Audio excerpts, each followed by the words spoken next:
albatta Muarrix Xondabir hamda musavvir Kamoliddin Behzodlar edi.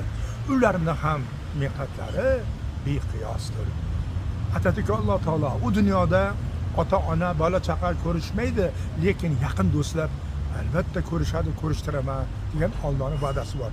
Demoqchimanki, mana Navoiyni esladik, shu zamondoshlari o'sha Xondamir bilan Kamoliddinlarni ham bir eslab to'xtato she'r degan biz oxiratda robot hamalarini ajabmas o'sha yerda ham birga jannatda yurgan bo'lishgan bo'lsa.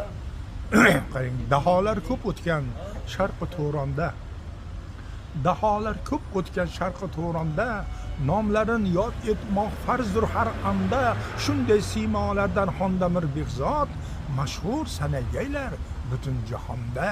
Xondamir sehrli so'z xitobida, Makorimul axloqdek kitobida bitta Navoiyning boqiy nomlarin tabarruk kitobini har bir bobida baland tutun mudom orhamiyatin, qalamlab boyitdi dunyo san'atin.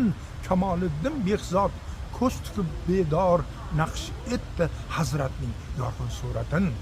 Avlodlarga qolsin deb qalb qo'rlarin qo'shdilar rang so'zga mehr nurlarin. Muarrix Xondamir musavvir Behzod yashadilar yoritib hayot yo'llarin.